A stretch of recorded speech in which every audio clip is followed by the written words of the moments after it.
Joana era esposa de Reinaldo Caldas. Ela é suspeita de ter assassinado o próprio marido após ter sido agredida.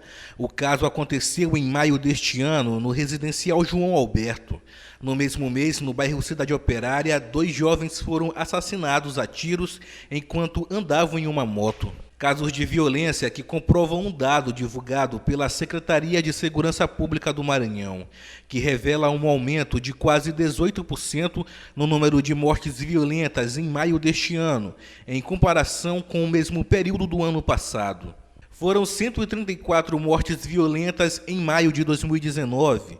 Já no mesmo período deste ano, foram notificados 158 casos. Esses índices chamam a atenção, já que durante o mês de maio, o Maranhão viveu o pico da pandemia de coronavírus, onde os casos aumentaram e que obrigou a Justiça a decretar lockdown na região metropolitana de São Luís. Uma medida adotada para evitar a proliferação da doença e reduzir o número de mortes aqui no Maranhão.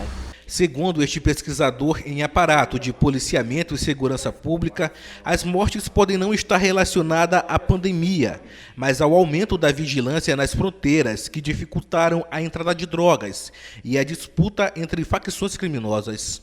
Entretanto, essa é uma das hipóteses, na medida em que as fronteiras do Brasil com os países vizinhos passaram a ser mais fiscalizadas, isso dificultou a entrada de drogas no país, dificultando tanto o comércio atacadista quanto o varejista. E isso nos leva para uma segunda hipótese, que seria o aumento dos conflitos entre as facções, disputando entre si pontos de droga. O Maranhão também registrou uma alta de 20% no número de assassinatos de janeiro a maio deste ano, em comparação ao mesmo período do ano passado. Em 2019, foram 599 assassinatos nos 5 primeiros meses do ano.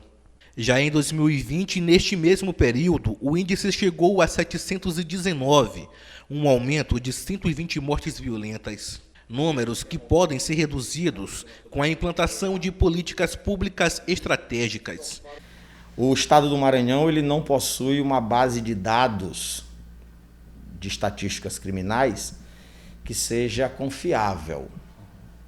Os dados fornecidos pela Secretaria de Segurança Pública não são confiáveis na medida em que ele omite os feminicídios, por exemplo.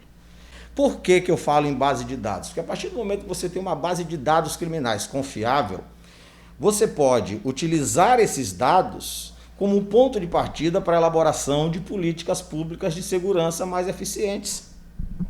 Como, por exemplo, a própria distribuição do policiamento na capital do estado.